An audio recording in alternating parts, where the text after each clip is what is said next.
That's a tritone. This is going to sound weird, but I promise it'll make sense soon.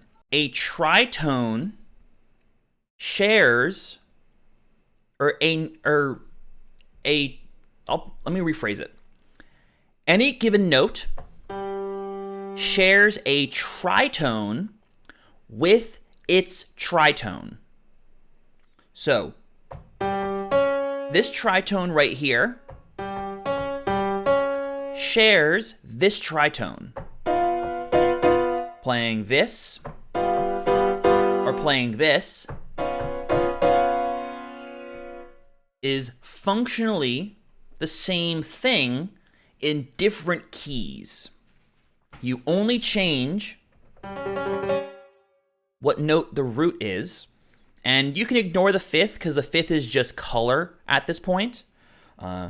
D or A flat, they're just color tones, but really it's this or this that creates this real feeling of motion towards either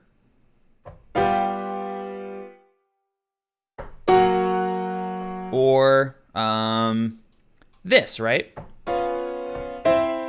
But wait, hold on. I think I did something wrong because I went from G to F sharp. Hold on, wait. Because we said that this was for C, right? This G dominant seventh is supposed to go to C major, right? Because we're in the key of C major. Wait, something weird is going on here. Wait. So, for some reason, I can go from the fifth of C to the tritone of C. Notice how, count up from C to F sharp, 1, 2, 3, 4, 5, 6. So, the tritone of C can take the resolution of 5 to 1 in C. And conversely, if we go to the D flat dominant seventh, which is wanting to resolve here, instead, we resolve to C major. Kind of works without any sort of weirdness, right? It goes back to what we're talking about with voice leading, for example. Because like I said, tritones are very unstable. They want to go in one of two directions. They want to either collapse inwards or collapse outwards. Part of that's because if we take this tritone and we flip it by octave, it's the same thing, but the opposite direction. Collapsing inwards, collapsing outwards, collapsing inwards, collapsing outwards.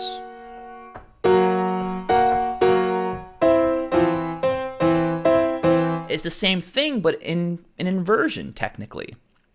So, tritone substitutions are where you take what we would call the flat 5 of 5, where the, or I guess it would be a 5 of flat 5.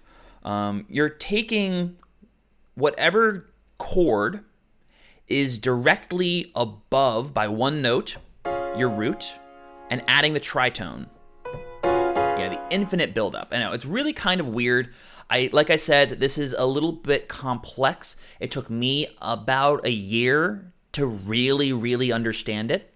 But another way to think about it, if you move your 5 chord to whatever chord is built off of its tritone,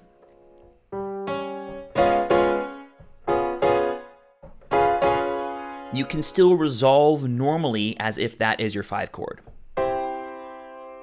Because if we look at the voice leading here, this goes down, this goes down, this goes down, and this goes up. So it's like almost better voice leading than this. Because for this one, either this note stays the same, or it kind of goes to a random place, either down here to E or up to C. But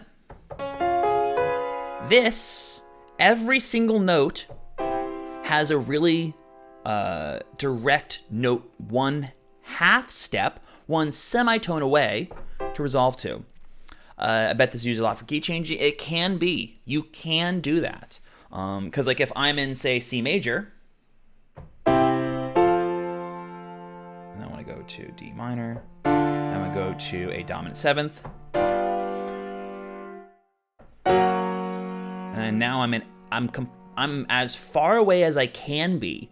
I'm in a new key. Now I can do stuff like just play random stuff in this key and then go wherever I want. You can also use secondary dominants and stuff like that. You can also use tritone substitutions in secondary dominants. So like if I am in the key of C major and I want to get to the key of D major, I want to use an A major chord. I want to use this to get to here. But what note is a tritone away from A that carries that C sharp and G tritone? Well, as we said, it's the note a tritone away. 1, 2, 3, 4, 5, 6. So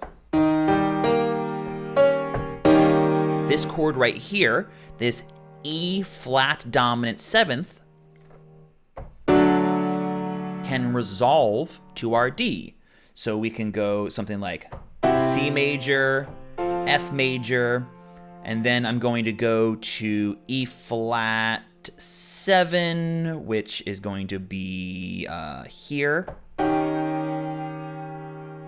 then I want to go to D major or D dominant 7 to kind of keep that train going. And then we go to our G dominant 7th. And then we go back to C. So now we're floating all around using whatever chords we want. The world is your oyster. Just look for tritones. They started off as a thing you were supposed to not do, but now they are literally a skeleton key to help you go anywhere in any key, as long as you know where you're going. Remember, chords don't care about where they've been. They only care about where they're going. Now, let's circle around to Archer's question, which was about major and minor. Yeah, people always call the tritone the devil's interval. That's a load of shit. It's a crock of bullshit. We've been using tritones pretty much since we've discovered them because of all that sort of skeleton key quality, that tension resolution quality we've been talking about. But a lot of people talk about it because it's one of the first things you learn in music theory because it's a crunchy, scary. It's so scary. But, it is what it is. So, major and minor modal changes. Archer's question was specifically, what do you think about modal change between major and minor and the effect that it has? So, this is a little bit of a subjective thing. This could go into subjective opinion time. But I think that a major to minor shift where I'm in, say, C major, and I'm going through my chord progressions, and then instead of going back to our 1 in major, all of a sudden we're somewhere new.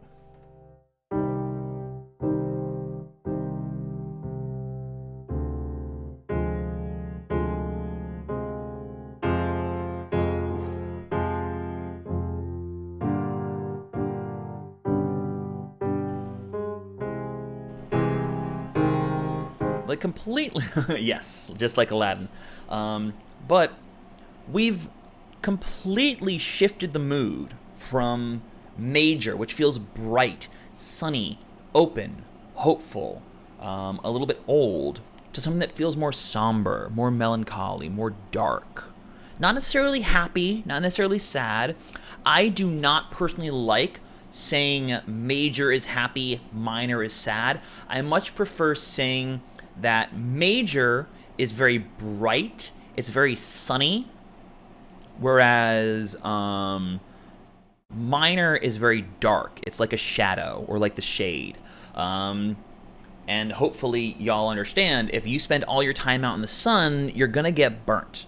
And it's going to be not healthy for you. So you do want to spend some time in the shade. It's important. Radiohead does that. Yeah, no, a lot of people do that. One of my favorite chord progressions is this one.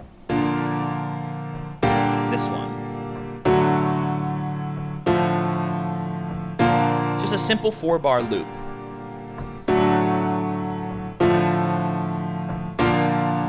Oh, let me throw this up an octave so you can see. This is a B flat major chord.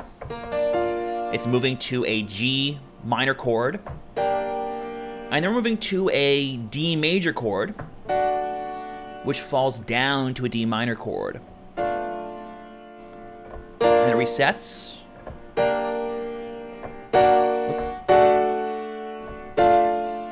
But now, one thing to notice is that apart from that major chord coming from that G minor chord, every single chord changes by one note. This gets back to what I was talking about with voice leading. This chord changes one note to become the next chord. 2 notes change here, but notice where they're moving. This one is moving down by 1. This one's moving down by 1. So, good voice leading here. But then this note falls down, and this note steps up. So the relationships of the chords in terms of where they're going, it's constantly cycling through these, and kind of each note kind of moves us towards the next chord. And the emotional affect, because this song is arguably in the key of D minor.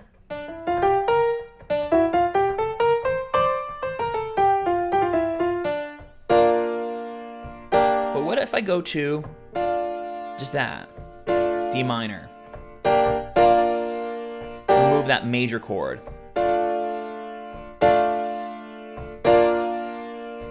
I've heard plenty of songs that do this. But by taking a brief detour here, we've created this emotional lift in this major, minor, major, minor, major, minor. There's constantly this vacillation, this oscillation even, back and forth between major and minor. And it has, for me personally, that's why I'm saying this is kind of a subjective opinion thing, when I hear that motion of major to minor, it feels like we have crossed over to the dark side of the moon.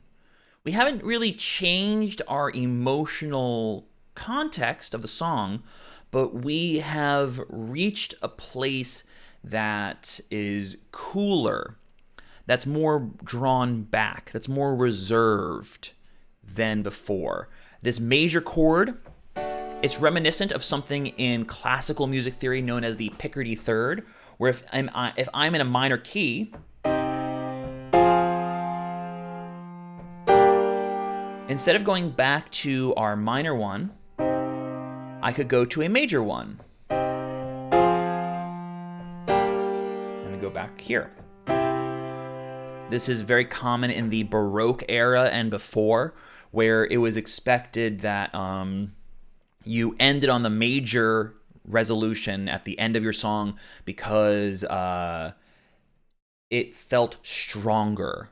If I go from here to here, it doesn't quite feel as strongly finished, strongly concluded as that. That feels very final. We've made a statement. We're done. We're not going anywhere else. We've finished. But This resolution, softer, not as impactful. Fast forward thousands of years, now we're just, okay. Okay, 5-1. We get it. It works. We can feel that resolution. It has been accepted into our conceptual understanding of what good music means. So now we can use that lift to make something feel very triumphant, very adventurous, very regal. I think part of this comes to like our cultural context, where we associate a lot of those minor to major motions. A minor to A major definitely has a very specific feel to it. Brings me back to the Hollywood chords. Yes, very closely connected there, Ruby. So this in this key of D minor, going to that D major chord, like I was saying, it kind of feels old in a sense. It reminds us of like knights and the medieval era, where everything was kind of this much simpler, kind of more adventurous, like fantasy world. It's another reason why you hear a lot of Lydian mode and a lot of Dorian mode melodies and chords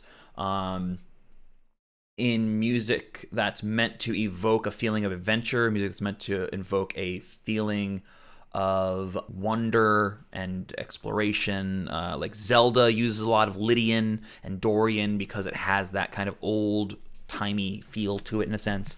You're talking about the Picardy third, Picardy.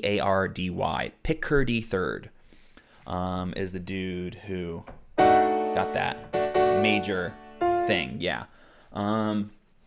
So I think it's a fun tool. We live in an era where no chord is required of you. You are not required to end your song on a major chord. You're not required to end your song on the same chord you started on. You're not required to stay within one key. You're not required to have your chord progression even follow that standard function that we've been talking about this whole time. Because all of this stuff relates back to this idea of functional harmony, where chords have a place they want to go. All the stuff I've been talking about. Chords don't care about where they've been, they only care about where they're going. That's functional harmony.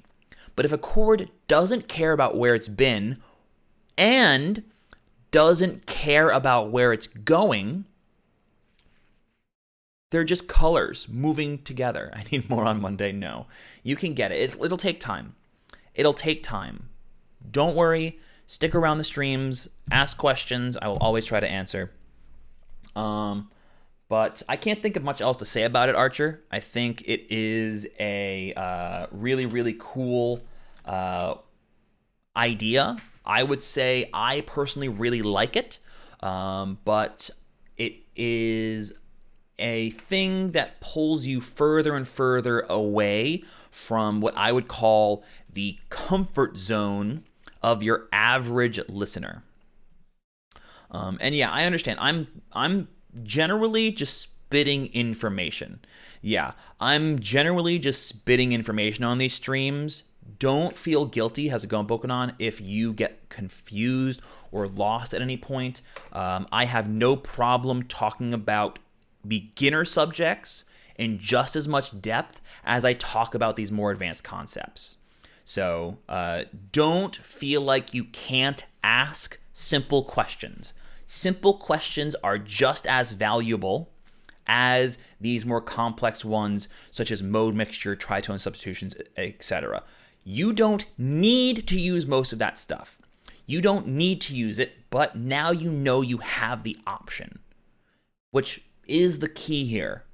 The more you learn, the more you realize there's so many things you can just do that nothing really matters as long as it sounds like you intended to do it. Now, let's keep moving forwards a little bit.